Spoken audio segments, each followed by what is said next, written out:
Hello மக்களே, இதை நீங்கள் அட்வைஸாகவும் எடுத்துக்கலாம், இல்லை ரெக்வஸ்ட்டாகவும் எடுத்துக்கலாம். November December very important month for students and parents. எந்த காலேஜ் அப்படின்றத கொஞ்சம் யோசித்து டிசைட் பண்ணுங்கள்.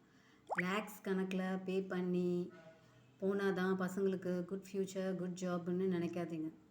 எந்த காலேஜில் போட்டாலும் படிக்கிற பசங்க படிக்க தான் செய்யும். இருக்கிற ப்ராப்பர்ட்டி விற்று ஜுவல்ஸை விற்று அதுங்களை படிக்க வைக்கணும்னு அவசியமே இல்லை. ஆஃப்டர் பிளேஸ்மெண்ட் அதுங்களுக்கு எங்கே ஜாப் கிடைச்சாலும் அவங்களுடைய டேலண்ட் தான். ஏன்னா வெளியில் வந்துட்டிங்கன்னு காலேஜ்லேருந்து வெளியில் வந்துட்டா ப்ரெஷருக்கு நீங்கள் 20 லட்சம் 30 லட்சம் கொடுத்து காலேஜில் படித்தாலும் வேலை கிடைக்கிறது கன்ஃபார்ம் கிடையாது. ஏன்னா எல்லா இடத்துலையும் எக்ஸ்பீரியன்ஸ் கேட்குறான். ஸோ உங்களுக்கு ஃபினான்ஷியலாக சப்போர்ட் இருந்தால் பெரிய காலேஜே ப்ரிஃபர் பண்ணுங்கள். இல்லைனா தயவுசெய்து உங்களால் எவ்வளோ முடியுமோ அந்த அளவுக்கு காலேஜ் போடுங்க. இது என்னுடைய ஹம்பிள் ரெக்வெஸ்ட்.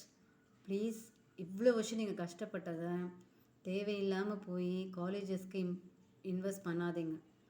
படிக்கிற குழந்த எந்த காலேஜில் வேணாலும், கவர்மெண்ட் காலேஜோ இல்லை அண்ணா யூனிவர்சிட்டி அஃபிலிகேட்டடோ ஏதோ ஒரு காலேஜ் போட்டாலும் okay. Deemed college top most காலேஜுன்னு சொல்லி போய் போட்டுட்டு வேலை கிடைக்காம அதுங்க உட்காந்துட்டு இருக்கும் போது அதுங்க மட்டும் இல்லை, நம்மளும் சேர்ந்து ரொம்ப ஃபீல் பண்ண வேண்டியதாக இருக்கும். ஐயோ, ப்ராப்பர்ட்டியை விற்றுட்டோமே, ஜுவல்ஸை விற்றுட்டோமேன்னு. ஏன்னா ப்ராப்பர்ட்டி ஜுவல்ஸுன்றது ஒன்ஸ் சேல்ஸ் பண்ணிட்டோம்னா திருப்பி நம்மளால் ரிட்டர்ன் பண்ணுறது ரொம்ப கஷ்டம்.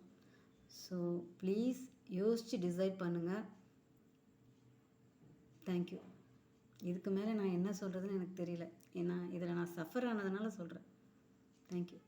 பாய்.